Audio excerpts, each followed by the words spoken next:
নমস্কার। বঙ্গের ইতিকথায় স্বাগত। বঙ্গের ইতিহাস বঙ্গের প্রতিটি ঘরে প্রতিধ্বনিত হোক, এই কামনা করি। ভারতবর্ষ সূর্যেরই এক নাম। আমরা রয়েছি সেই সূর্যের দেশে। হ্যাঁ, ভারতবর্ষ সূর্যেরই এক নাম। অথচ এই সূর্য ইংরেজ আমলে ছিল পরাধীনতার মেঘের অন্তরালে। সেই পরাধীনতার মেঘ ছিঁড়ে স্বাধীন সূর্যকে ভারতবাসীদের যিনি দেখাতে পেরেছিলেন, যার হাত ধরেই সমস্ত ভারতবাসী নতুন করে স্বাধীন সূর্যকে দেখার স্বপ্ন দেখেছিল, সেই ভারতবর্ষের বীর সন্তান রাসবিহারী বসুর উদ্দেশ্যে আমার এই শ্রদ্ধাঞ্জলি, যাকে ব্যতি রেখে আমরা কখনোই এই ভারতবর্ষের স্বাধীনতার কথা ভাবতে পারি না। এই মানুষটির কথা যতই শুনব, যতই মানুষটিকে নিয়ে আমরা ভাবতে শুরু করব, আমরা দেখতে পাব এই মানুষটির মধ্যে ছিল এক অফুরন্ত দেশভক্তি। বর্তমান প্রজন্মের এই মহান মানুষটির প্রতি জানা খুবই আবশ্যক। আসুন আমরা প্রতিজ্ঞাবদ্ধ হই, যতবার ভারতবর্ষের স্বাধীনতার ত্রিবর্ণরঞ্জিত পতাকাকে আমরা উত্তোলন করব, এই মানুষটিকে আমরা স্মরণ করব, যিনি ব্যতীত সুভাষচন্দ্র কখনোই নেতাজি সুভাষচন্দ্র হতে পারতেন না। আমাদের বঙ্গের তথা ভারতবর্ষের বীর সন্তান রাসবিহারী বসুর উদ্দেশ্যে রইল আমার এই শ্রদ্ধাঞ্জলি। মহান বিপ্লবী রাসবিহারী বসু 1885 সালের 25শে মে হুগলি জেলার পালারা বিঘাটি মতান্তরে বর্ধমান জেলার রায়না থানার অন্তর্গত সুবলদহ গ্রামে তার জন্ম হয়। তার পিতা গ্রাম ছেড়ে চন্দননগর ফটকগোড়ার বাড়িতে চলে আসেন। বিঘিটি ছিল রাসবিহারী বসুর মাতুলালয়। রাসবিহারী বাবু ছোটবেলায় দুরন্ত ছিলেন। তার এই দুরন্ত মনোভাব পরবর্তীকালে স্বাধীনতা সংগ্রামের বিপ্লবযজ্ঞে প্রতিফলিত হয়েছে। রাসবিহারী বাবুর শিক্ষা জীবন শুরু হয় অতীতে ডুবলে কলেজ, যা বর্তমানে কানাইলাল বিদ্যামন্দির নামে খ্যাত। এখানে তিনি সপ্তম শ্রেণী পর্যন্ত লেখাপড়া করেছিলেন।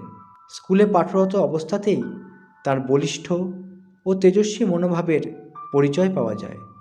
সে সময় স্কুলের অধ্যক্ষ ছিলেন বিপ্লবীদের গুরু সুপণ্ডিত চারুচন্দ্র রায়। স্কুলের পাঠ শেষ করে রাসবিহারী বসু কলকাতার মর্টন কলেজে ভর্তি হন।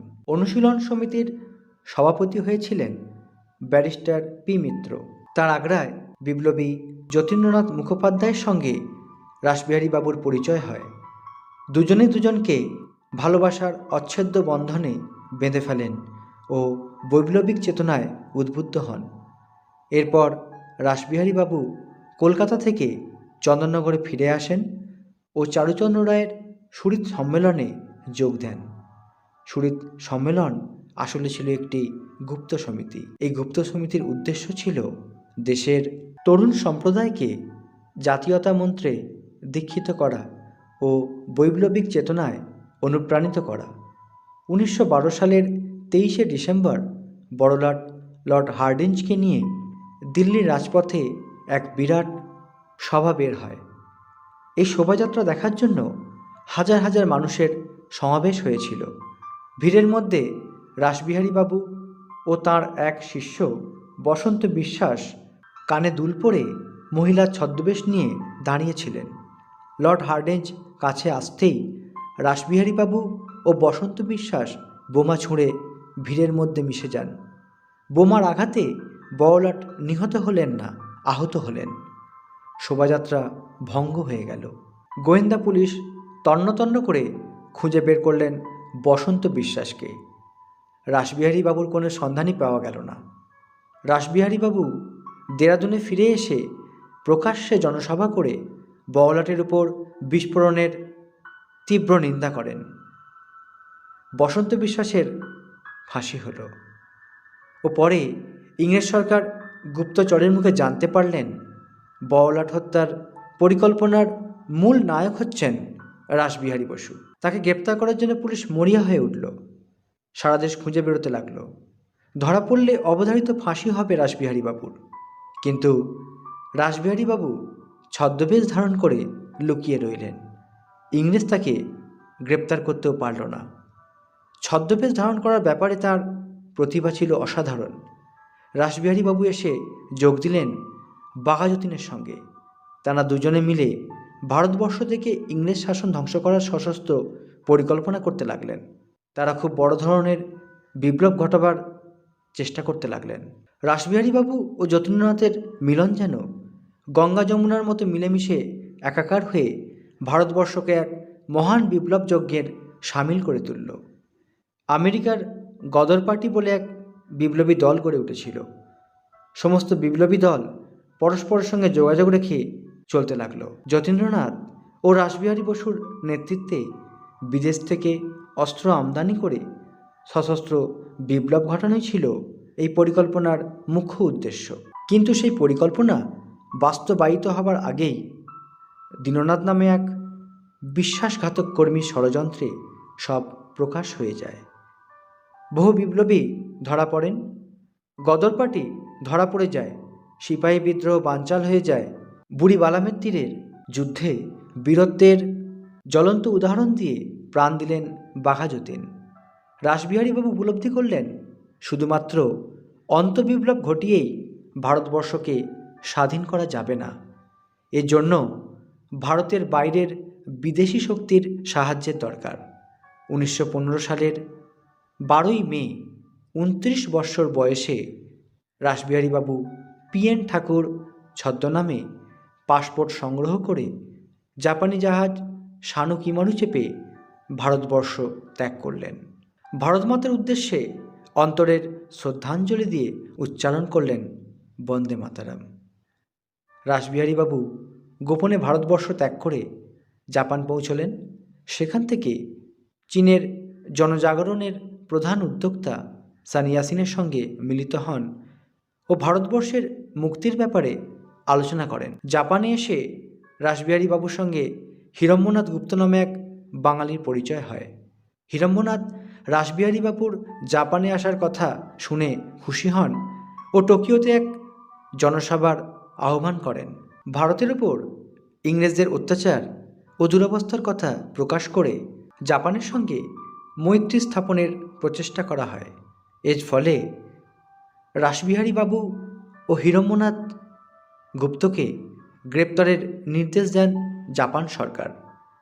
রাসবিহারী বাবুর এই বিপদের দিনে CS তোয়ামা নামে এক বৃদ্ধ সামুরাই স্বেচ্ছায় এগিয়ে আসেন ও দুই ভারতীয় বিপ্লবীকে রক্ষার দায়িত্ব নেন। চারিদিকে বিপ্লবীদের নিরুদ্দেশ হবার সংবাদ প্রকাশিত হয়। তোয়ামা বিপ্লবীদের নিজের বাড়িতে রাখা নিরাপদ নয় বুঝে আইজো সোমা নামে এক রুটির দোকানের মালিকের বাড়িতে বিপ্লবীদের স্থানান্তরিত করেন। ওখানে কয়েক মাস আত্মগোপন করে থাকেন হিরম্যনাথ ও রাসবিহারী বাবু। এরপর হিরম্যনাথ ঝুঁকি নিয়ে আমেরিকায় চলে যান। অজ্ঞাতবাসে থাকার সময় রাসবিহারী বাবু জাপানি ভাষা আয়ত্ত করেন। এরপর তিনি অনেক জাপানি পত্রপত্রিকায় প্রবন্ধ লিখতে থাকেন। জাপানি ভাষায় তিনি কয়েকটি গ্রন্থ রচনা করেন। রাসবিহারী বাবুর চরিত্র মাধুর্যে মুগ্ধ হয়ে তোয়ামা তার নিজের কন্যার সঙ্গে রাসবিহারী বাবুর বিবাহ দেন। তার এক পুত্র ও কন্যা সন্তান জন্মগ্রহণ করে। 1924 সালে চীন জাপান ভ্রমণের সময় রবীন্দ্রনাথের সঙ্গে রাসবিহারী বাবুর সাক্ষাৎ হয়। তিনি রাসবিহারী বাবুর PN ঠাকুর ছদ্মনামে দেশত্যাগের রোমহর্ষক কাহিনী শুনে মুগ্ধ হন ও তার গঠন কুশলতা ও স্বাধীনতা আন্দোলনের সাহসিকতাপূর্ণ প্রচেষ্টার জন্য তিনি রাসবিহারী বাবুর প্রশংসা করেন। 1926 সালের 1 আগস্ট পিকিংয়ে অবস্থিত এশিয়াবাসীদের সভায় দেশি বিদেশি প্রতিনিধিদের উপস্থিতিতে রাসবিহারী বাবু বক্তৃতা দিয়েছিলেন। তিনি জাপানে প্রবাসী ভারতীয়দের একত্রিত করে ইন্ডিয়ান সোসাইটি নামে এক প্রতিষ্ঠানের উদ্বোধন করেন। ইংরেজদের সঙ্গে জার্মানির যুদ্ধ লাগে। সেই যুদ্ধ বিশ্বযুদ্ধ নামে পরিচিত হয়। সেই সুযোগে রাসবিহারীবাবু জাপান থেকে সিঙ্গাপুরে চলে এলেন। মালয়েশিয়া ও বার্মা দেশে অবস্থিত 60,000 ভারতীয় সিপাহীদের ইংরেজদের বিরুদ্ধে খেপিয়ে তুললেন তিনি।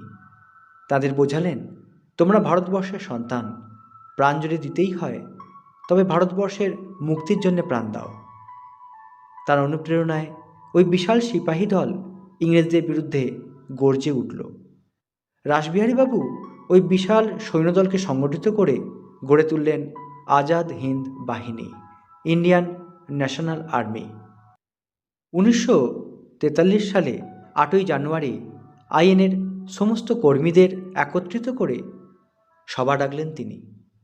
সমস্ত কর্মীর মনে স্বদেশিকতার বোধ জাগ্রত করে ভারতবর্ষের লাঞ্ছনা মোচনের জন্য তাদের উদ্বুদ্ধ করতে লাগলেন। তার আত্মত্যাগ ও অক্লান্ত পরিশ্রমে দ্বারাই আইএনএকে শক্তিশালী করে তুললেন। অক্লান্ত পরিশ্রম করে রাসবিহারীবাবু ক্লান্ত হয়ে পড়লেন। তবুও তার মনের শক্তি দিয়ে সৈন্যবাহিনীকে শক্তি করে ইংরেজ শাসনের হাত থেকে ভারতবর্ষকে মুক্ত করার স্বপ্ন দেখতে লাগলেন তিনি। এই সময় সুভাষচন্দ্র বসু মালয়েশিয়াতে এলেন। রাসবিহারী বসু প্রাণচাঞ্চল্যে ভরপুর ও স্বদেশপ্রেমে মাতোয়ারা সুভাষচন্দ্রকে বুকে টেনে নিলেন। জীবনের শ্রেষ্ঠ পদমর্যাদার কথা ভুলে গিয়ে তার হাতে গড়া আজাদ হিন্দ বাহিনীকে তুলে দিলেন সুভাষচন্দ্রের হাতে। সুভাষচন্দ্রের নাম হল নেতাজি সুভাষচন্দ্র বসু। এত বড় ত্যাগ সমস্ত পৃথিবীতে খুঁজে পাওয়া খুবই দুর্লভ। সেই দিন রাসবিহারী বসু যদি এত বড় ত্যাগ না করতেন তবে সুভাষচন্দ্র বসু নেতাজি হতে পারতেন না। নামের মোহ, পদের মোহ সব কিছু হেলায় সরিয়ে রাসবিহারীবাবু তার প্রাণের ভালোবাসায় গড়া আজাদ হিন্দ বাহিনীকে সুভাষচন্দ্রের হাতে তুলে দিলেন একটি মাত্র রত্নকে আরোহণ করার জন্য, তা হল ভারতবর্ষের স্বাধীনতা।